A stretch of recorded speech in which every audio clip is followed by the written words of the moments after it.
Assalamualaikum warahmatullahi wabarakatuh. Perkenalkan saya Malini T, Kepala SMP Pembangunan Laboratorium Universitas Negeri Padang. Pada kesempatan ini kami akan berbagi praktik baik tentang bagaimana mewujudkan pembelajaran berdiferensiasi melalui asesmen kolaborasi komunitas seru. Dalam melaksanakan pembelajaran berdiferensiasi, kami berpedoman kepada Permendikbudristek nomor 16 tahun 2022 tentang standar proses. Ini kriteria penilaian proses pembelajaran berdasarkan jalur, jenjang, dan jenis pendidikan untuk mencapai standar kompetensi lulusan. Pada bab 4 dijelaskan, penilaian proses pembelajaran merupakan asesmen perencanaan pelaksanaan pembelajaran yang dapat dilakukan oleh satu pendidik yang bersangkutan, yakni pendidik tersebut merefleksi diri terhadap perencanaan dan pelaksanaan proses pembelajaran. Yang kedua, asesmen ini juga dapat dilakukan sesama pendidik, yakni mereka berdiskusi mengenai proses perencanaan, melakukan refleksi terhadap perencanaan pembelajaran, mengamati proses pelaksanaan pembelajaran, melakukan refleksi terhadap proses pelaksanaan pembelajaran, membangun budaya saling belajar, saling bekerja sama, dan saling mendukung. Yang ketiga, asesmen juga dapat dilakukan oleh kepala satuan pendidikan. Gunanya untuk membangun budaya reflektif, memberi umpan balik yang konstruktif, memberi masukan, memberikan saran, dan memberikan keteladanan kepada pendidik guna meningkatkan kualitas pembelajaran. Ini salah satu contoh kolaborasi yang dilakukan terkait dengan asesmen pembelajaran, yakni pendidik melakukan refleksi terhadap perencanaan pembelajaran. Nah, terkait dengan perencanaan dan pelaksanaan proses pembelajaran berdiferensiasi ini, mungkin ada masukan dari salah seorang guru kita. Oleh sebab itu, kita minta kepada Bu Nani Pratiwi untuk sedikit memberikan penjelasan kepada teman-teman apa sebenarnya proses pelaksanaan pembelajaran berdiferensiasi itu dan bagaimana langkah-langkah praktis untuk pelaksanaannya. Kepada Bu Nani Pratiwi, kami persilahkan. Berbicara mengenai pembelajaran berdiferensiasi adalah bagaimana seorang guru mampu mengakomodir seluruh kebutuhan peserta didik. Nah, kita sebagai guru tentu saja memahami bagaimana gaya belajar peserta didik kita yang beragam dan bermacam-macam dengan jumlah murid yang beraneka ragam. Nah, kalau kita lihat ada 3 hal yang perlu kita pahami di sini. Yang pertama yaitu kesiapan belajar murid. Nah, sebelum mempelajari topik ataupun materi, guru perlu melakukan pemetaan terhadap kebutuhan peserta didiknya. Misalnya dalam diferensiasi konten, ada diferensiasi produk dan ada juga diferensiasi proses. Nah, di sini kita pahami. Yang pertama yaitu kesiapan belajar murid. Sebelum guru belajar dan memberikan materi atau topik, guru perlu melakukan pemetaan terhadap murid, yaitu melakukan diagnostik awal terhadap murid. Misalnya, pada diferensiasi konten, ada murid yang sudah siap mempelajari materi tersebut, sehingga guru bisa memberikan tantangan kepada murid tersebut. Nah, ada lagi murid yang perlu mempelajari hal-hal yang dasar dalam pemahaman materinya. Jadi disinilah perlunya diagnostik awal tadi, di mana guru mengetahui bahwasanya tingkat kemampuan dari peserta didik tersebut. Yang berikutnya yang perlu kita ketahui yaitu minat belajar siswa. Hal lain yang perlu dilakukan sebelum melakukan pembelajaran berdiferensiasi adalah guru perlu memetakan murid berdasarkan minat belajarnya. Karena kita menjumpai bahwasanya ada murid yang senang dengan seni, ada murid yang senang dengan olahraga atau bidang-bidang yang lainnya. Dalam hal ini, guru harus siap memfasilitasi semua kebutuhan murid tersebut. Yang ketiga yaitu proses belajar murid.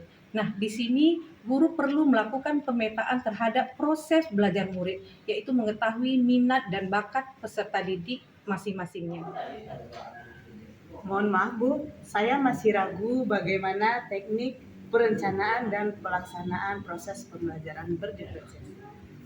Baik, saya tampilkan contoh penerapan proses pembelajaran berdiferensiasi salah seorang guru kita.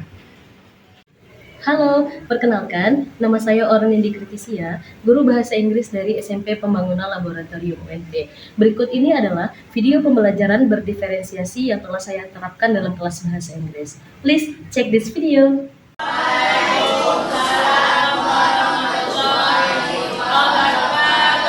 Good morning, lovely students.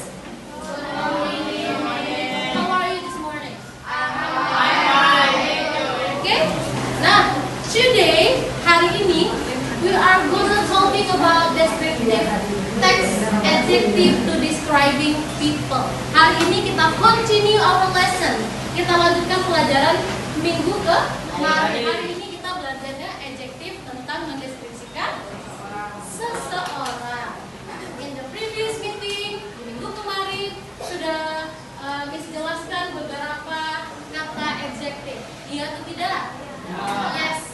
Ada tadi Alfa sudah menyebutkan ada smart, ada pintar, ada tall, tinggi, ada kind, baik, ada clever. Oke, good. Nah, beberapa kata sudah kita pelajari. Nah, hari ini bagaimana cara kita describe people, mendeskripsikan seseorang. Iya, Ananda setelah pelajaran ini usai mampu mengidentifikasi atau menentukan yang mana saja adjektif untuk personality dan appearance, menjelaskan seseorang bentuk personality dari kepribadian dan juga dari appearance dari bentuk fisik. Jadi kita akan belajar dua, personality and appearance. Nah, itu tujuan pelajaran kita hari ini. Kita lihat lagi. What is adjective? Apa itu adjective? Ada yang tahu nggak adjective apa? Alfa. Kata sifat. Asli apa? Kata sifat sama, good. Adjective itu adalah kata sifat. Nah, lihat dalam bahasa Inggris apa sih itu adjective? Adjective is a word. Word itu kata yang kita gunakan to describe noun, mendeskripsikan benda atau kata ganti seperti person, orang, place, tempat, animal, binatang atau hewan, dan benda lainnya. Nah, ini dia mendeskripsikan kata benda. Contoh kata gantinya ada orang, ada tempat, ada animal, dan ada benda-benda yang lainnya.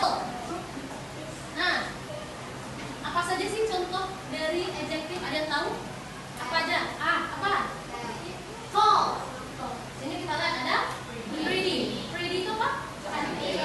Ada apa lagi? Beautiful. Beautiful. Apa beautiful? Ada apa lagi? Handsome. Ada handsome. Apa lagi nak? Kind. Yes, good. Baik. Apa lagi? Good. Smart. Smart itu apa? Pintar. Yes, susun kata yang sudah disebutkan. Bermain kata kita hari ini ya. Silakan susun di meja Ananda masing-masing kelompok. Jika sudah selesai menyusun, raise your hand. Angkat tangan akan kita tampilkan semua. Did you get it? Yes. Sudah mengerti? Sudah.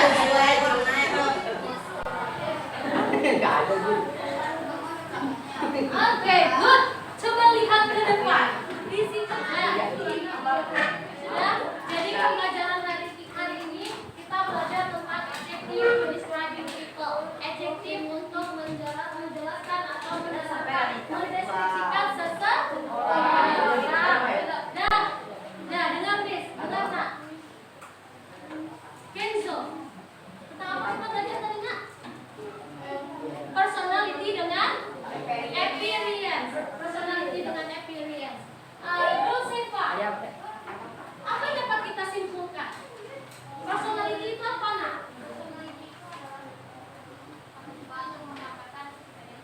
Good. Kata sifat untuk menggambarkan kepribadian seseorang. Terima kasih atas penjelasan yang sudah Ibu Nani sampaikan. Penjelasannya sangat luar biasa. Demikian tayangan kami terkait implementasi asesmen pembelajaran berdiferensiasi melalui komunitas serumpun. Semoga menginspirasi dan sampai jumpa pada video berikutnya.